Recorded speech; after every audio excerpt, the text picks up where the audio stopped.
wabarakatuh. Alhamdulillahirabbil alamin wa bihi nasta'inu ala umuri dunya waddin.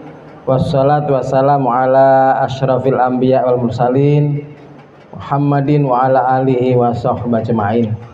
Asyhadu an la ilaha illallah al malikul haqqul mubin wa asyhadu anna Muhammadan abduhu wa rasuluh arsalahu rahmatan lil alamin. Amma ba'du, faqala Allah Ta'ala fi kitabil karim, a'udzu billahi minasyaitonir rajim. Ya ayyuhalladzina amanu dkhulu fis silmi kafah wa la tattabi'u khutasy-syaitan innahu lakum aduwwum mubin. Shadaqal azim. Bapak Ibu peserta pelatihan perawatan jenazah yang insyaallah dirahmati Allah Subhanahu wa taala.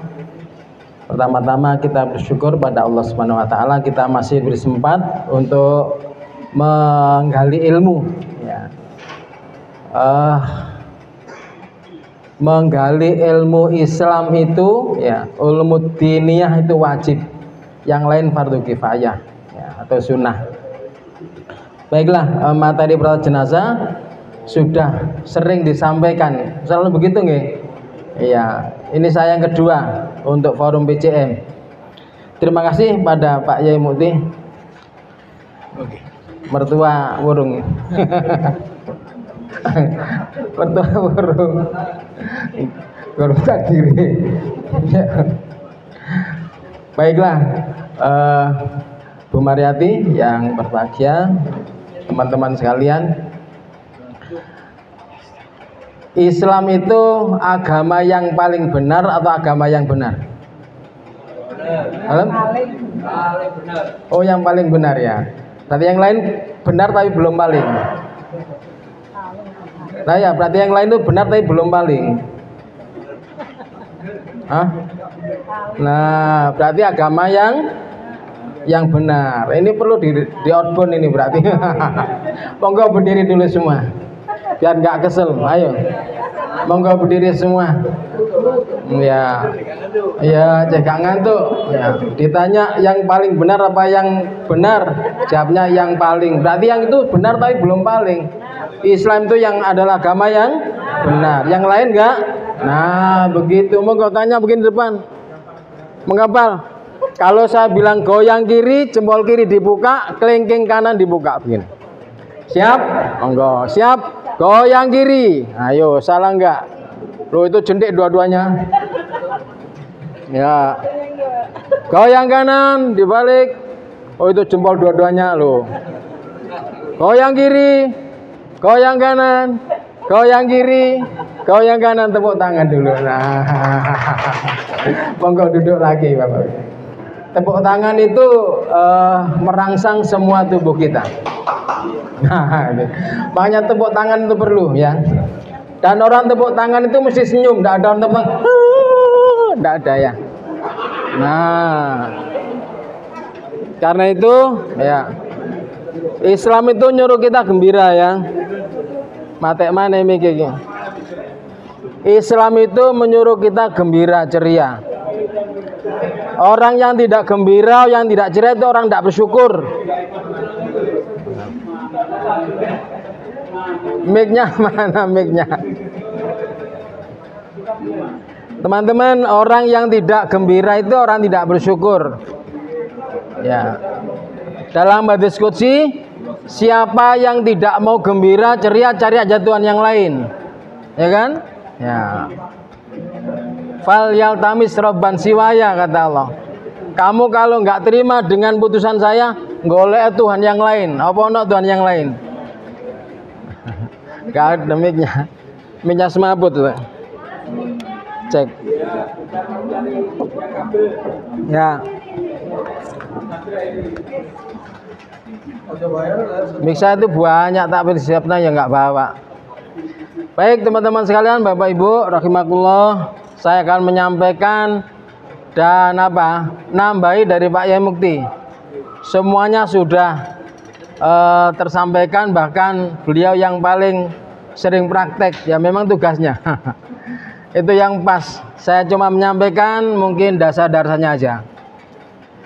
Jadi Islam itu memberi tuntunan kita untuk merawat jenazah. Jadi Islam nyuruh kita untuk merawat jenazah. Dan hukumnya adalah fardu kifayah. Teman-teman, keandekan jenazah itu tidak kita rawat, itu yang salah siapa? Yang hidup ya. Yang mati nggak ikut-ikut ya. Sudah habis waktunya. Yang hidup yang berdosa. Jadi perawatan jenazah adalah bagian dari ibadah. Kita mengabdi kepada Allah Subhanahu wa taala. Jadi itu tugas kita.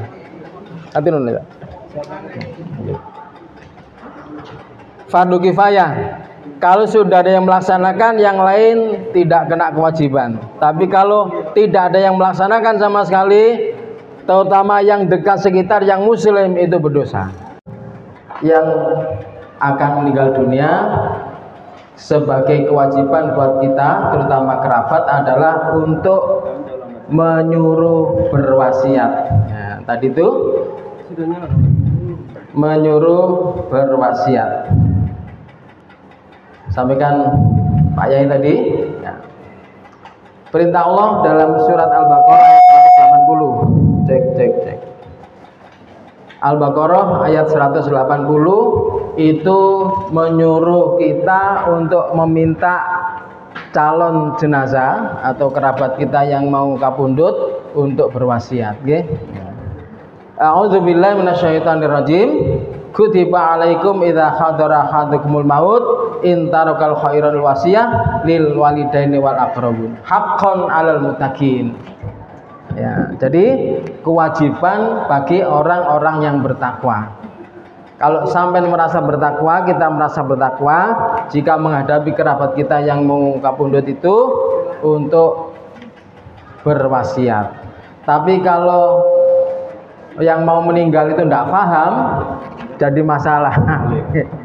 Aku gurung mati kon wasiat iki. Tak sawat yang tadi gawe. Ya, padahal ini kewajiban. Ya, berwasiat atau tidak, yang penting kita meminta haqqan 'alal muttaqin. Nggih. Fungsinya apa? Biar belakang hari tidak muncul masalah. Nggih. Nah. Manusia itu sukanya kalau punya masalah baru ribet. Tidak mengantisipasi masalah. Nah, ini yang bahaya. Lek wis lara baru bingung. Saguling lara gorong ya gak mau siap-siap menjaga kesehatan, nggih. Jadi sebelum sakit itu pelihara sehatnya. Iqtanim khamsan qabla khamsin. Jaga 5 sebelum datangnya 5. Jaga sehat sebelum sakit. Alhamdulillah Pak Zainal tadi ngajak senam lansia. Itu perlu Bapak Ibu. Lansia bukan tambah dongok-dongok ngelamun. Ya. Loh, Ustaz, umur itu kan Allah yang tentukan, iya.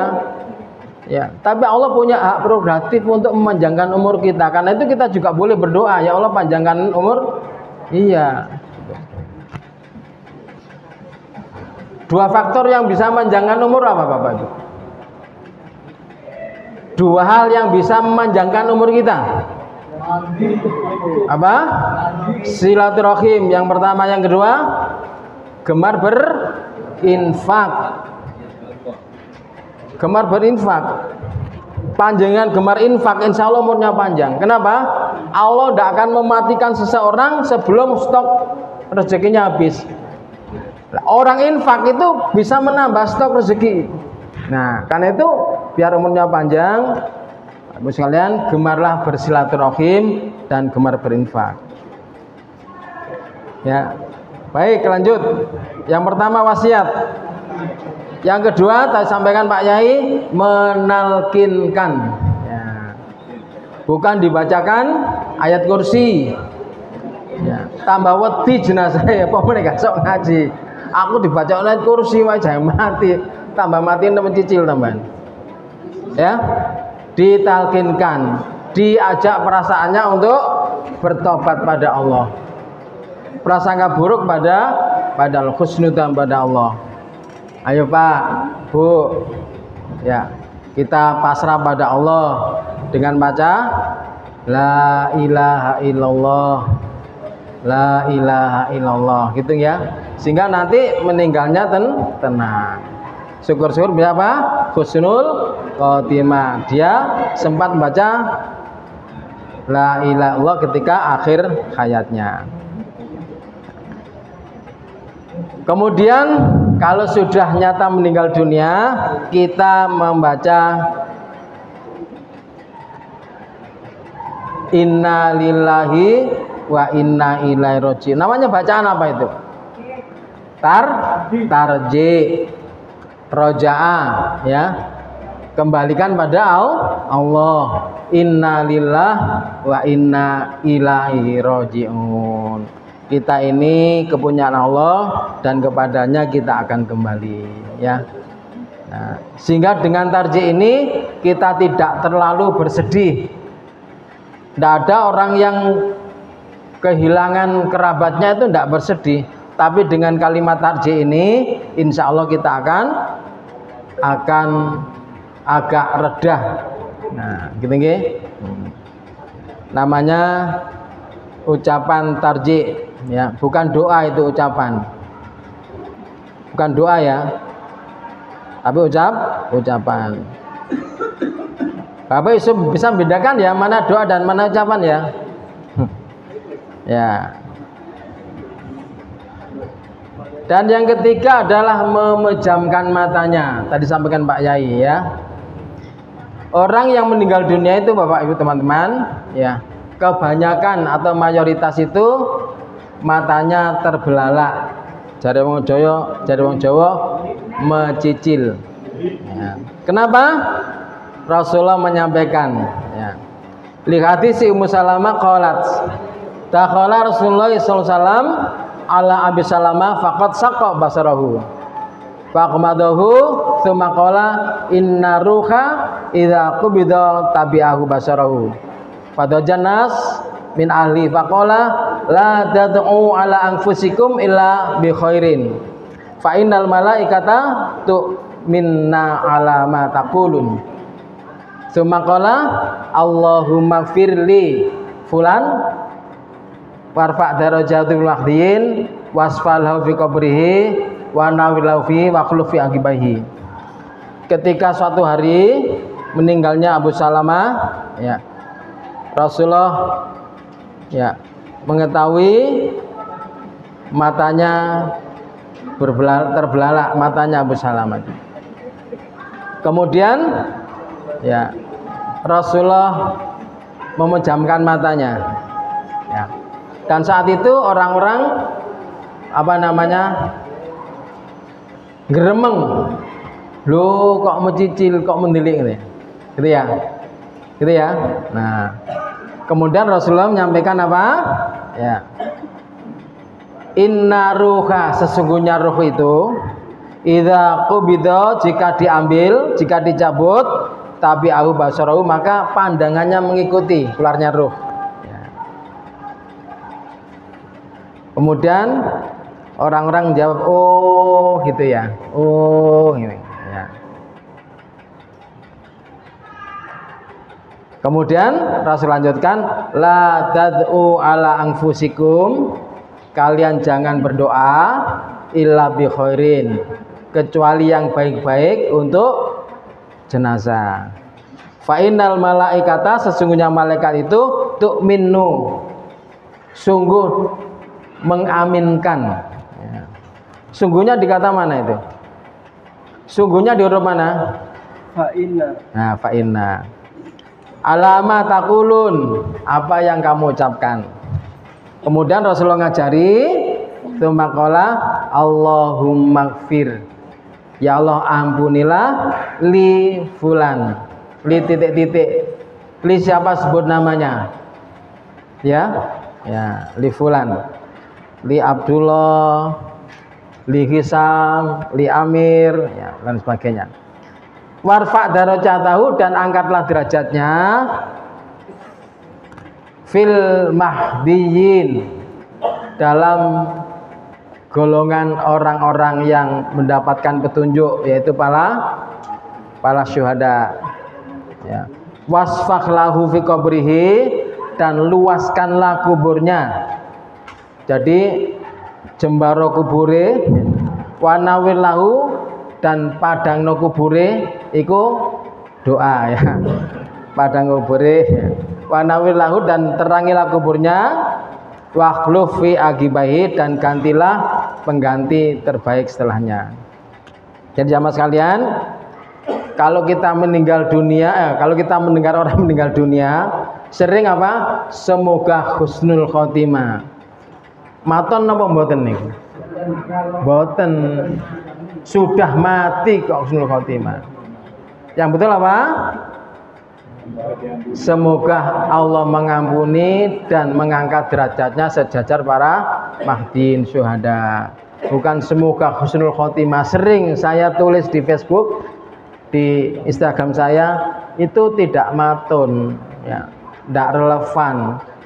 Ya. Kalau masih hidup semoga nanti sampai husnul khotimah, nah itu betul. Sudah mati bukan semoga husnul khotimah. Sudah lewat. Ya, sudah expired. Gitu nggih. Jadi teman-teman jamaah sekalian jangan katut yang itu ya. Doanya itu semoga Allah mengampuni dosanya dan mengangkat derajatnya sebagai para syuhada, diluaskan dan disinari kuburnya.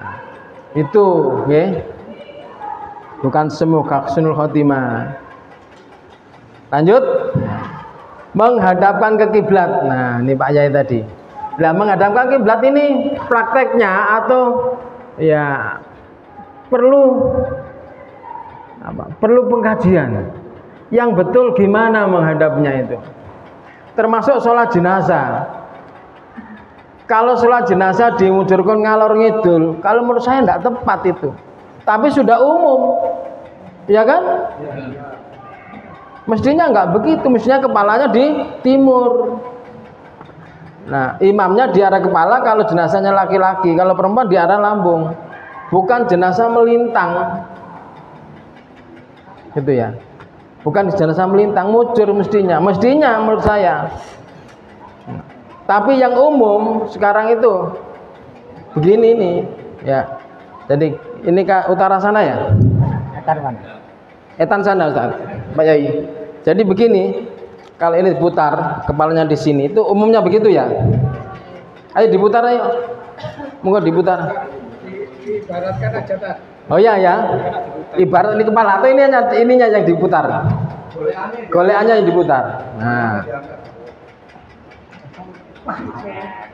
Nah, yang umum kan begini. Sholatnya kalau jenazahnya laki-laki di sini, kalau perempuan di sini. Menurut saya nggak benar. Nggak benar itu. Mestinya apa? Kepalanya di sini. Nah, Pak begini. Nah, begini. Sama seperti kita kalau sholat sambil tidur. Begini mestinya. Nah, kalau laki-laki, jelas-jelas laki-laki di sini, imamnya, kalau perempuan di sini. Gitu, mestinya begitu. Hah? Bisa. Kalau wadam dicari biasanya pakai sarung atau pakai sewet. Nah. Biasanya pakai daster apa pakai Tentang wadam nanti saya bisa jelaskan banyak kalau ada waktu. Jadi sebenarnya begini. Tapi kalau kita begini, kita kena celat uang enggak? Iya. Iya. Viral. Mestinya begini, mestinya. Nah, ini menghadap kiblat namanya. Ya. Kalau mau dimojorkan ngalor, berarti jenazahnya miring. Kira-kira iso enggak jenazah miring? Diganjel. Nah, di sini. Jadi ada masalah tentang menghadap kiblat. Monggo, kira-kira gimana? Saya sering saya sampaikan harusnya begini. Nggih, monggo Pak Dar. Mana baik? Nggih. menghadap kiblat apanya mayat Ya. kan dasi bukan badan. Hai. Badan menghadap kiblat seperti ini. Ah. Tapi kalau menghadap kiblat ini dia noleh gini. Ah. Ngelok, Nggih. bisa jadi gitu. Kenapa? Ini berarti. Nggih, monggo Pak Ar. Baik, mengawali pertanyaan saya, tadi disampaikan bahwa umumnya Indonesia ini kalau meninggal dunia akan kepalanya di utara. Umumnya.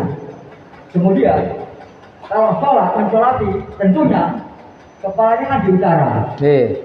Yang mensolatinya menghadap Nggih. ke barat, mata angin. Tentunya kiblatnya kan di barat. Kemudian bagaimana kalau di Arab Saudi? Al-Ma'la, Al-Baqi itu kepalanya di mana? Padahal sebelum Islam masuk di sana, itu kan berseleng ada yang di sana, macam-macamnya ada dan tanda nisan saja, bagi saja. Itu untuk yang masalah menghadap atau kepalanya di mana. Umumnya di Indonesia memang kepalanya di utara. Itu kedua, lanjut daripada sebelum di kafani itu kan yang dimandikan. Apakah ada aturan harus kepalanya di mana dan sebagainya sama dengan yang penempatan tadi itu. Kemudian memasukkan yang lahar itu yang benar dari samping apa dari alas kaki? Yes. Alas kaki dari alas selatan. Itu nanti. Ya itu nanti dijelaskan. Sementara itu ya, dimana? Yang arah kaki nanti dijelaskan ya. Ini masih menghadap kiblat. Mati lagi nih mic-nya. Jamaah sekalian, jadi menyuruh menghadapkan kiblat jenazahnya, bukan yang sholat. Kalau sholat semuanya menghadap kiblat. Ini jenazahnya dihadapkan kiblat. Ya, karena itu bisa dianalogkan ketika kita sholat dalam keadaan berbaring.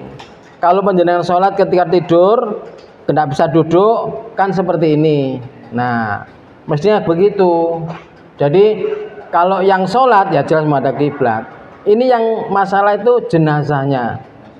Jadi jenazah dihadapkan kiblat. Itu. Saya mengalami satu-satunya saya ikut sholat jenazah di Al-Falah ketika meninggalnya Pak Anwar Zain, mantan ketua BWM, ya. Pak Anwar Zain itu ketika disolati seperti begini, nah, seperti begini, ya. Saya juga bingung loh kok begitu, terus saya tanya, ya mestinya itu yang betul Mas Andrio, mestinya itu. Tapi di kita nggak masyhur, nggak umum. Pak Anwar Zain saya ikut nyolati di Al-Falah, ya seperti gini. Jadi yang sholatnya menghadap ke utara.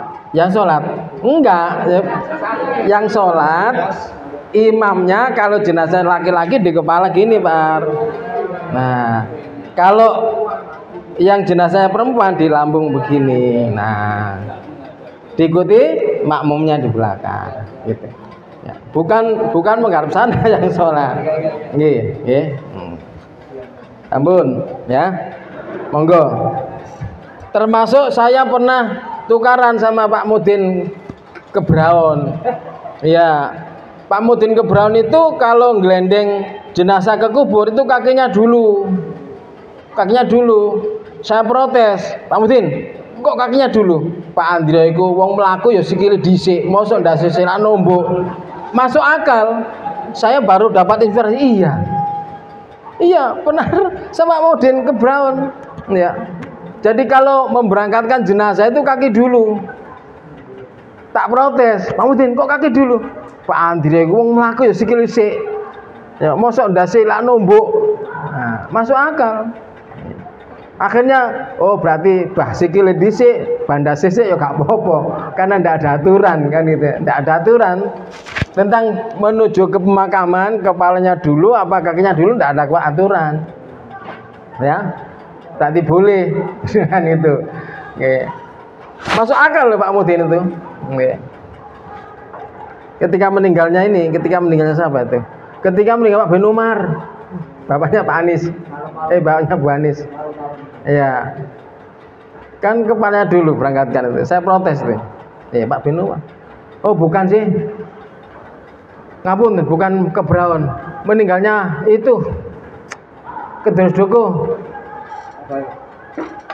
Yang punya musola Pak Kasamin, maaf ngapunten, Pak Kasamin. Ya, Bogamin. Bukan Kebraun ya, Bogangin. Tapi mudin Kebraun waktu itu.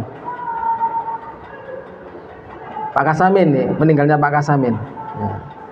Nah, baru kemudian ya jamaah sekalian, jadi dalilnya untuk menghadap kiblat itu sudah ada, itu hadis ya, hadis riwayat Hakim dan Bahyaki. Kemudian menyelubungi dengan kain yang bagus. Kain yang bagus itu kain batik apa kain putih apa ya macam-macam. Nah, itu tidak ada contoh konkret, tapi perintah Rasulullah menyelubungi dengan yang bagus. Rasulullah itu diselubungi dan dikafani kain katun dari Yaman, sampaikan Pak Yai tadi, nggih. Tapi di sini karena orang Jawa itu sukanya batik, makanya bagus itu batik.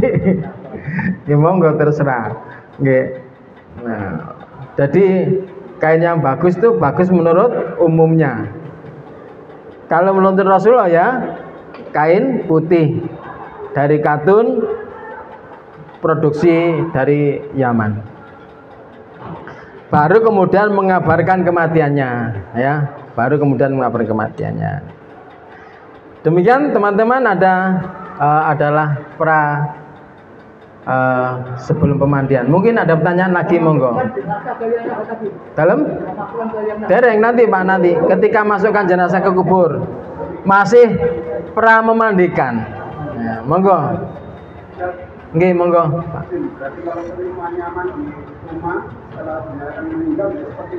Mestinya begitu.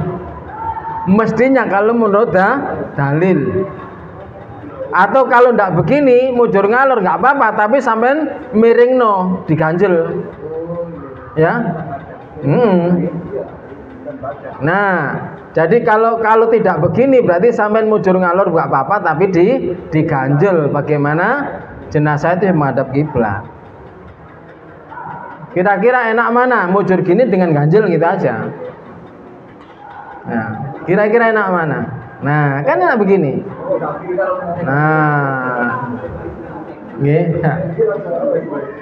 Sampun, yang lain monggo, Ustaz. Kalau menghadap kiblat, kalau kita terletak seperti ini kan tidak menghadap kiblat. Nggih.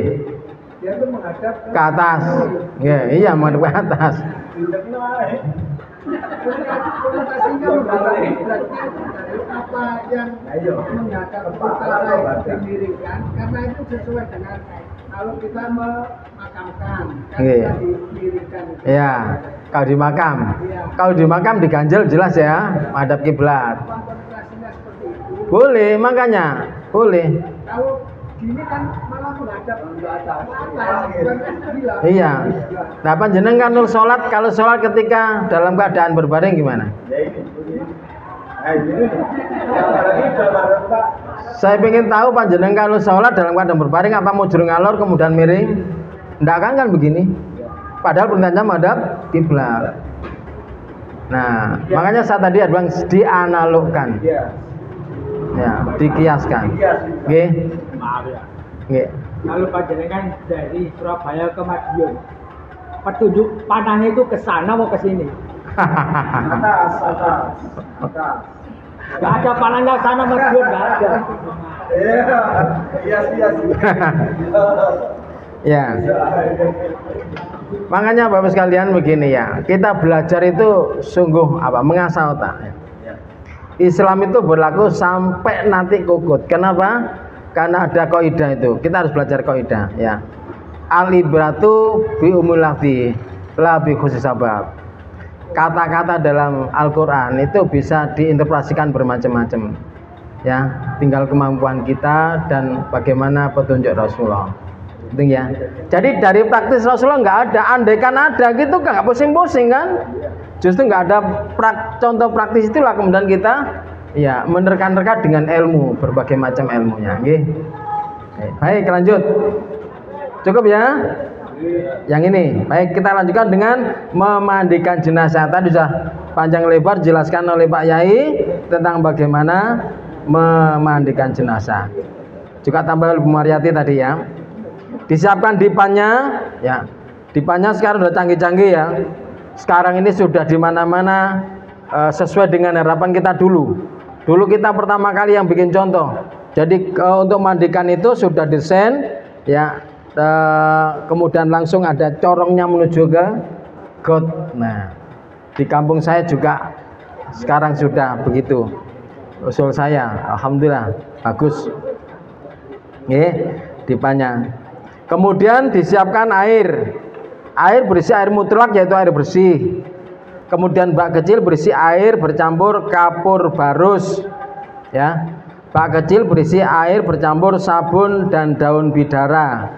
Jamaah sekalian, ada yang daun bidara itu dicampur dengan sabun, ada yang daun bidara itu dicampur dengan air bersihnya.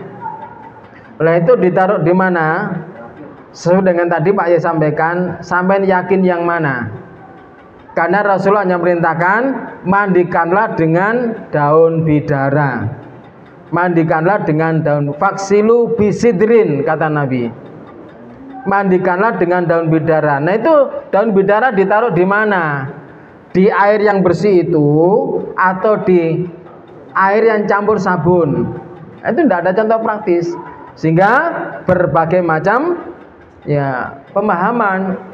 Ada yang berpaham dicampur di air bersih, model di jus atau diremet-remet silakan. Kalau dulu cukup ditaruh, kemudian ada lagi diremet-remet. Sekarang Bu Mariati di jus.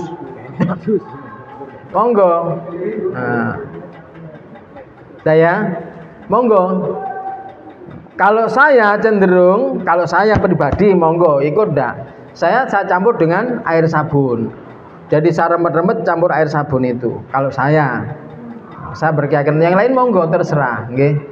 Perintahnya adalah faksilu bisidrin, mandikanlah dengan air daun bidara, mandikanlah dengan daun bidara. Monggo taruh yang mana? Nah, nanti kita sepakati monggo, Pak, taruh yang bak bersih nggih monggo, ya. Jangan sampai engkel-engkelan. Akhir apa? Ya, gak dimandikan. Ya. Ya, sama dengan apa? Ya. Katok cilik gak sedeng, katok gede kegedean akhirnya gak katokan.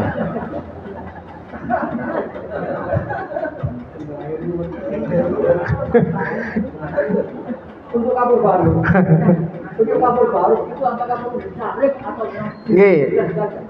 teman-teman Bapak sekalian sudah praktek ya, kapur barus itu tidak pernah mau bersenyawa dengan air, ya, tidak mau dia. Nah, bagaimana? Apakah dilarutkan?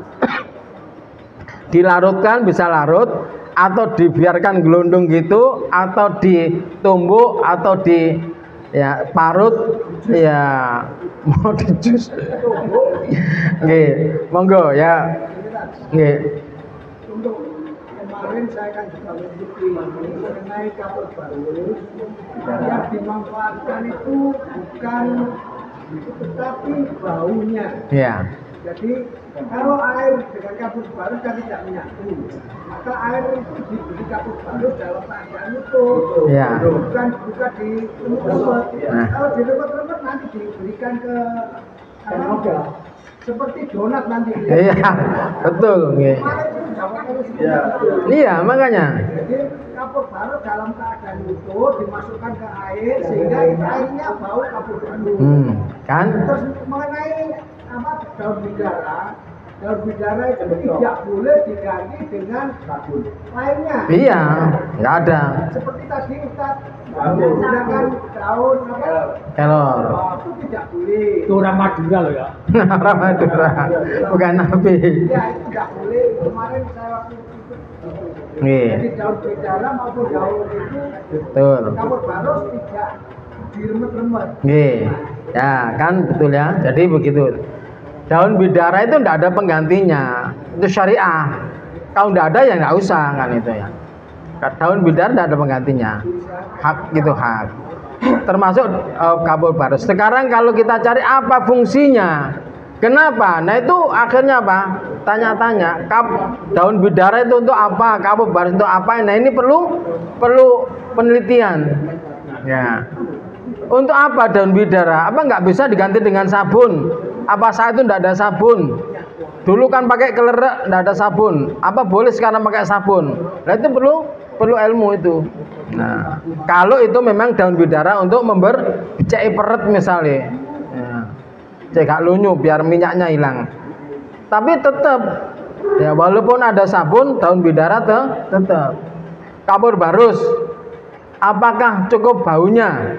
Ya. Tidak ada keterangan rihun, tidak ada. Rihun kafurun, tidak ada.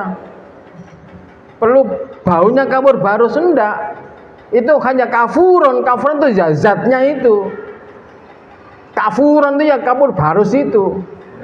Tidak ada rihunnya, tidak ada baunya, tidak ada. Rih itu bau, tidak. Sehingga mau baunya saja, apa boleh selain kapur barus yang harumnya mirip kapur barus, tidak perlu kapur barus, tidak boleh. Kapur saya tetap kafurun ya kapur barus, tetap. Lah tentang nanti Pak ditaburkan kayak donat, nanti bisa habis ditaburi itu disapu dengan kapas. Ya. Kalau menurut fungsinya kapur barus itu adalah antibakteri. Nah, sehingga apa? Jenazahnya nanti tidak mudah termakan bakteri. Ya. Jadi kalau menurut saya Ustaz tetap boleh pakai kapur barus, mau dicelup tok enggak apa-apa, yang penting bisa larut, atau mau ditumbuk, diparut enggak apa-apa. Yang penting tapi kalau diambil baunya tok, habis dicelup kapur barusnya diambil, menurut saya enggak begitu. Ya, boleh, nggih. Tapi ngenteni larute kapur barus iku petung dino petung bengi karet larut. Nggih. Kapur barus itu enggak bisa larut dengan air lama, dia akan menguap sendiri. Kapur barus itu menguap. Ya, bukan melarut. Sama nyimpen kapur barus habis. Ya. Jadi tetap pakai kapur barus. Mau ditumbuk, mau diparut, mau dicelup, monggo, itu keyakinan. Nggih, nambah kapur barus monggo Pak Yai. Kapur barus itu memang tidak ada ketentuan diapakan. Ya. Dari pengalaman saya, mungkin para petugas memandikan jenazah, kalau diparut, ditumbuk halus, terus diurap, walaupun tidak menyatu, itu kan bisa merata, langsung dihidup disiramkan kepada jenazah. Tujuannya apa? Tadi saya katakan membunuh bakteri dan menutup pori-pori, bakteri tidak keluar ya. Dan harumnya itu ya, tapi bukan yang itu utama, bukan harumnya, tapi faedahnya gitu ya. Ya itu perlunya. Saya pernah ditegur oleh direktur saya dulu. Untuk apa barang kotor disiram kepada jenazah? Kamu baru maksudnya. Gini dong. Satu gunanya untuk menutup pori-pori atau membunuh kuman, sehingga yang mandikan nggak tertular dan aman jenazahnya. Ya. Dasarnya apa? Itu saya baca di buku kehakiman forensik Jawa Timur. Itu manfaatnya. Bukan ditanya kepada para ahli kimia, ternyata betul kimianya itu yang bermanfaat ya. Memang orang-orang menganggap itu kotor ya, benar tidak. Dari itu marah, kamu jangan bohong ya. Saya jawab gini, maaf dok, di fakultas kedokteran nggak ada mata kuliah kapur barus dok. Ini Islam, ini Rasulullah. Sehingga kadang-kadang kita hanya ta'abudi, mengikut saja. Ya. Kok begitu ya, sama dengan panjenengan kalau untuk mengapa kok dia di batu? Nah itu kan ta'abudi, mengikut ya tahu kifiah ya. Jadi lebih baik dilembutkan ya, diapa-diapakan, yang penting disadur. Saat itu kan merata. Mungkin semua langsung diserahkan pada jenazah. Bisa merata nanti. Ya. Kalau sampai kubur ya boleh, tapi bisakah merata? Tidak wajar kalau baru sih. Kalau 1 kilo nggak cukup. Jadi kalau dicampur air nanti langsung ya, itu ikut larut sama sama air walaupun tidak menyatu. Nah, sekujur badan pasti kena kaul barus. Ya. Jadi nanti setelah itu baru ya baru untuk terakhirnya kan tidak perlu digosok karena panas hilang. Mungkin ya dikeringkan atau ditutup-tutup saja, yang penting sudah. Nah, dan lagi kalau mungkul-mungkul itu nanti kalau barunya ditaruh di kapan itu mungkul ya lama ya. Sehingga mungkin keluarganya loh lah kok kulitnya luka-luka kena kapal baru yang belum lembut ya. Gitu Pak ya. Maaf loh ya. Ya, jadi sebaiknya lembut saja dilembutkan terus diurap kemudian disiram pada jenazah. Insyaallah begitu. Oke. Antun Pak Yai lanjut ya Bapak sekalian. Disiapkan kemudian juga sampo untuk mencuci rambutnya. Zaman Rasulullah tidak ada sampo ya. Tidak ada sampo. Loh Pak, zaman Rasul nggak ada sampo. Saya kali sampo bareng tekondi. Nah itu adalah untuk litaksini kebaikan ya. Keramas pakai sampo lebih sempurna kan itu ya. Kemudian sarung tangan untuk memandikan ya, untuk menjaga kesehatan yang memandikan. Kapas ini dibutuhkan ya, kapas dibutuhkan untuk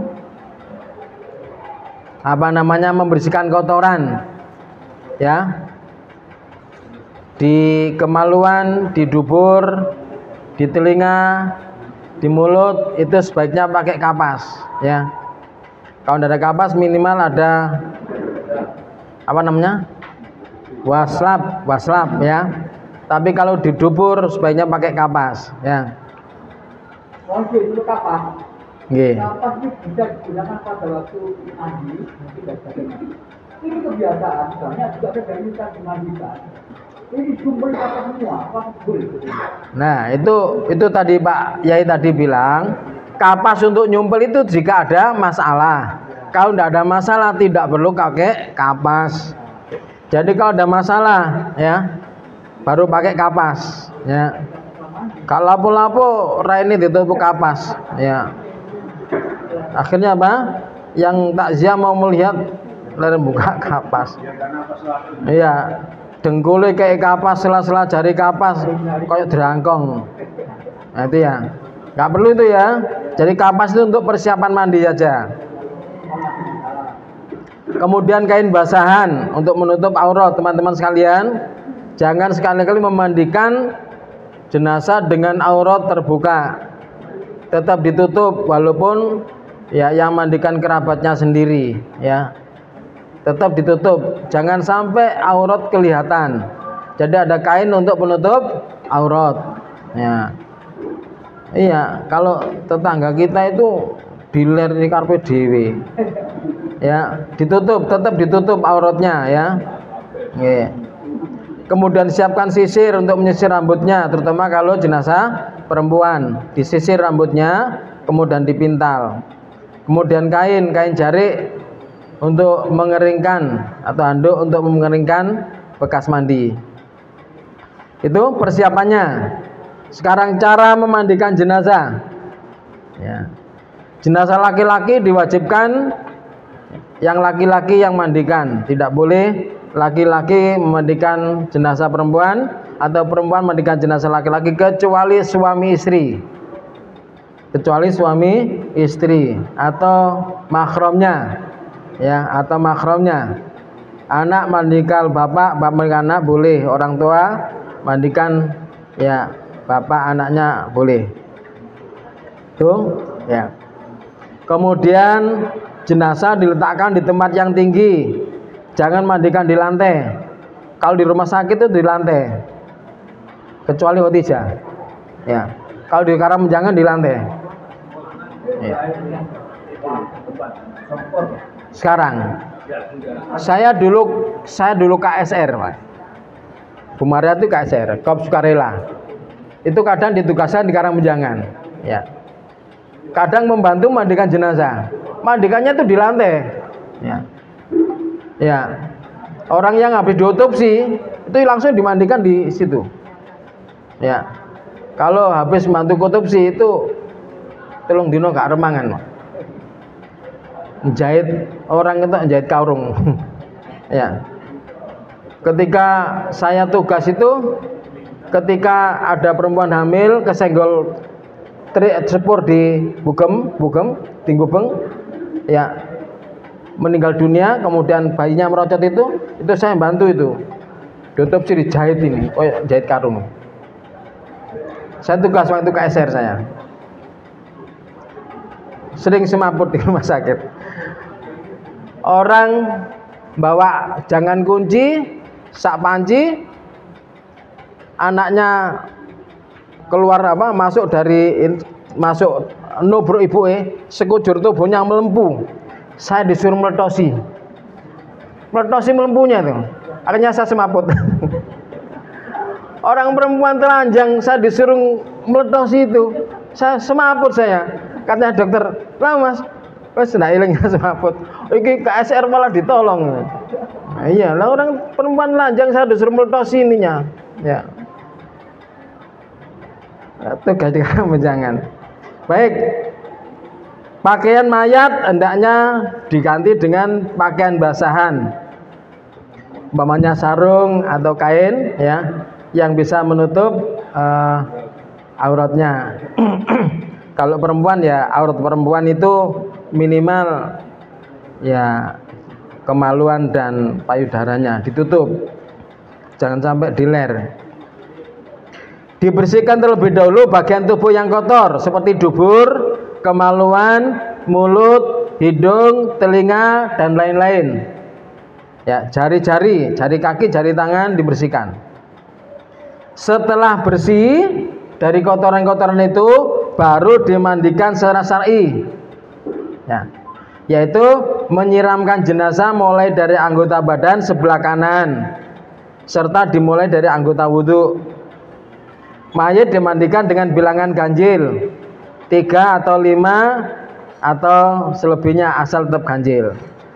Cara menyiramkan dimulai dari anggota wudhu dan diteruskan pada anggota badan yang lain dan tetap dibawa dari anggota bagian kanan dan tetap dalam penyiraman jumlah ganjil. Oke. Kemudian setelah disiram, disabun, dibilas, itu sudah 1 kali. Siram, sabun, bilas, itu namanya 1 kali basuhan ya. Jika dirasa kurang bisa diulangi lagi. Berarti apa? Kalau siram, sabun, bilas. Kalau diulangi berarti apa? Sabun, bilas. 5 ya. Siram, sabun, bilas. 1 kali mandi. Berapa basuhan? 3. Terus berikutnya kalau ingin ngulangi berarti apa? Sabun, bilas. Gitu ya. Kalau kurang sabun, bilas tuh 7, tetap ganjil ya. Nah, gitu. Jika dirasa kurang bisa dimandikan lagi dengan syarat tetap pada bilangan ganjil. Namun daun bidara itu terakhir atau tengah-tengah? Nah, kalau daun bidara tadi saya sampaikan boleh dicampur dengan air bersihnya atau boleh dengan sabunnya, berarti yang ngikut. Berarti daun bidaranya ngikut, terserah mau ngikut yang air bersih atau air sabun. Gitu nggih. Kalau kapur barus nanti baru siraman terakhir. Nggih. Nggih. Nah, jadi daun bidaranya ngikut. Boleh ngikut di air bersih atau boleh ngikut di air sabun. Nggih. Selesai dimandikan, jenazah diselubungi dengan kain pengering handuk sesuai dengan keterangan hadis, ya. Dibaca hadisnya. Kemudian disisir rambutnya. Jika jenazah perempuan, rambutnya dipintal 3. Dipintal itu dari Pak Yai emang digelung, ya, apa di kelabang, apa cukup ditaleni telu. Nah, Yang jelas menghilangkan bagian tubuh jenazah setelah meninggal dunia itu nggak boleh. Potong kuku nggak boleh. Jadi kukunya dawa-dawa dipotong nggak boleh. Rambutnya gondrong dipotong sih nggak oleh. Ya. Tadi Bu Mariati bilang di GSI, ndak wong lanang rambutnya dawa dipotong. Ya nggak oleh menurut saya. Iya, Pak Ustaz, ada gitu. Haknya jenazah. Gondrong boleh dipotong kalau di sana. Lah ya itu. Itu haknya jenazah. Lagi dia lagi tapi gondrong. Lah ya dipotong sih. Nah, ya itu. Menurut saya nggak boleh, kukunya aja nggak boleh. Ya. Makanya sebelum meninggal dunia itu dirawat dulu. Kalau kukunya panjang dipotongi, ya. Kemudian kalau gondrong ya dibawa ke salon, nggak bisa dipotong sendiri. Ya. Bapak saya itu kukunya panjang, tapi ketika sakit saya tahu kalau mau nggak ada, saya paksa potong Pak. Sampean golek gak potong, golek mati dadi jerangkong. Akhirnya takut dia potong kena potongan. Itu bapak saya takuti gitu. Pak, sampean lek gak gelem potong kukune kok. Sampean golek mati dadi jerangkong loh, Pak. Akhirnya potong kena potongan. Itu bapak saya. Iya. Iya, tak udah pisan. Masih dalam rangka memandikan. Dalam? Nggih, monggo. Teman-teman kita, umum, setelah mengajar yang terakhir diwudu bagaimana? Ya nanti Pak, nanti belum sampai. Ini belum selesai, masih belum selesai mandikan, nggih.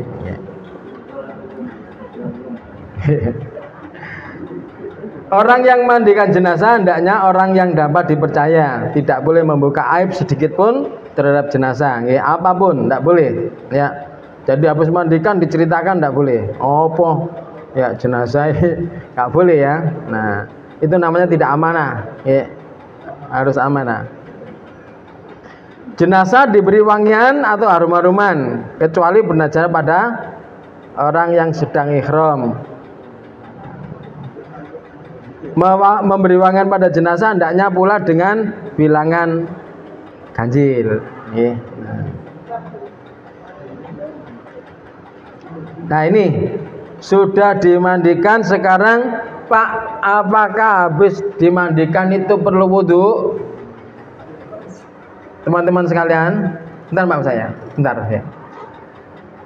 Tadi itu cara mandikannya dimulai dari anggota wudhu. Nah itu sama dengan berwudhu. Sama dengan kita kalau habis mandi besar itu sudah tidak ada wudhu.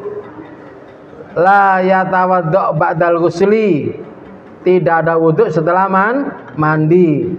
Jadi bisa dianalogikan ke sana. Jenazah yang habis dimandikan itu tidak perlu diwudhui, ya. Sama dengan kita habis mandi janabat itu, nggih. Gak ono jenazah mari di terus ngentut, gak ono Pak, ya. Jadi nggak ada. Pak, kalau bagaimana kalau begitu? Ya terserah, itu urusannya dia. Nggih. Jangan diolokkan. Necor rame nanti. Nggih. Ya, nggih. Masalah wudhu. Ya, kalau memang sampai nanti ditanya, Pak, Bapak nggak wudhu nih? Saya jelaskan. Tadi sampai kan melihat waktu saya wajan kan diawali dari anggota wudhu. Kan kita wudhu. Yang sering terjadi ada pemahaman, mungkin panjenengan tahu atau ya kalau belum tahu saya kasih tahu. Ada jenazah perempuan, ada bapaknya laki-laki atau saudaranya membuka, megang itu nggak boleh, batal kan kok. Sopo sing wudhu nih, ya. Ini kan perlu diluruskan Pak. Nah kan bapak ibu anaknya kok batal. Nah ini Pak ya. Mungkin panjenengan tahu ya, melihat ya. Orang ini nggak wajib sholat. Dan gitu makromnya.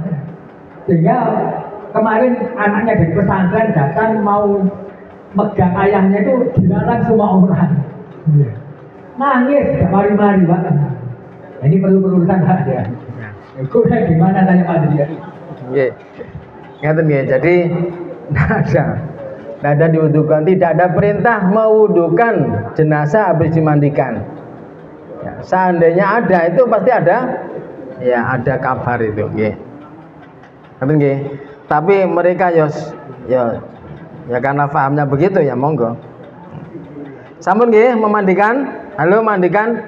Tadi Pak Yai bilang kadang jenazah itu bisa berak, bisa kencing. Ya betul. Karena itu cara mandikannya harus betul. Ya. Ketika pramandi, sebelum mandi itu, ya ketika membersihkan kemaluan dan duburnya, jenazah itu diangkat sedikit. Kemudian perutnya ditekan, jangan keras-keras. Ya. Ditekan sedikit halus. Jadi ketika mau meninggal dunia itu kok ada ya sisa-sisa kotoran di duburnya itu keluar. Ya. Dan kebanyakan jenazah itu juga keluar sperma. Karena ketika diambil ruhnya itu dia menahan, itu keluar sperma, apalagi orang yang bunuh diri. Nah, itu dibersihkan ya. Jadi cara membersihkan dubur seperti itu. Ketika kakinya agak dibuka, kemudian pakai kapas ya, guburnya kalau bisa enggak apa-apa dimasuki duburnya dengan ya dicutik istilahnya, barangkali ada kotoran bisa keluar. Apalagi orang jenazah yang habis sakit, orang sakit biasanya berdegelen ngisingnya, nah itu nggak bisa keluar, nah itu dicutik boleh ya. Jadi mungkin ada sisa-sisa kotoran yang belum sempat keluar, nanti ketika dibawa jenazah itu tidak keluar ya. Jangan-jangan habis dimandikan dibawa ke pengkafanan lu ngising jenazah. Nah itu salah memandikan ya. Kok akhir macam-macam interpretasinya ya. Saya kakek duwe makanya ngising enggak, itu salah mandikan ya. Itu termasuk ketika mandikan itu mulutnya tetap ditutup sehingga mulutnya tidak kemasukan air ya. Ketika nanti dimasukkan di liang kubur kan kepalanya dulu, nah ternyata di sini ada airnya, dimasukkan di selorongno muta, dan lu muta jenazah kakek dua anakan. Nah padahal salah memandikan. Jadi ketika mandikan nyiramkan tetap mulut ditutup sama hidung. Nah prakteknya nanti Pak Yai yang besar.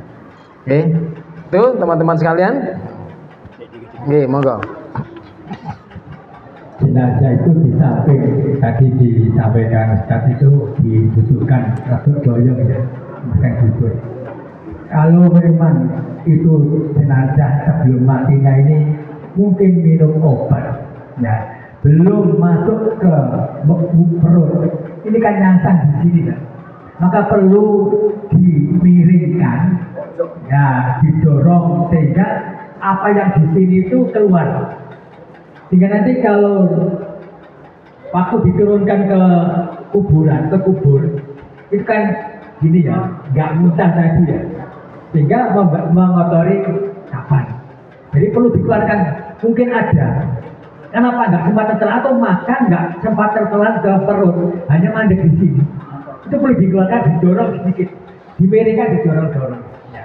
Sehingga semuanya bersih. Kalau tadi solusinya kalau khawatir dan curiga seperti itu, disumpel kapas dimasukkan ke dorong sehingga tidak akan masih ya.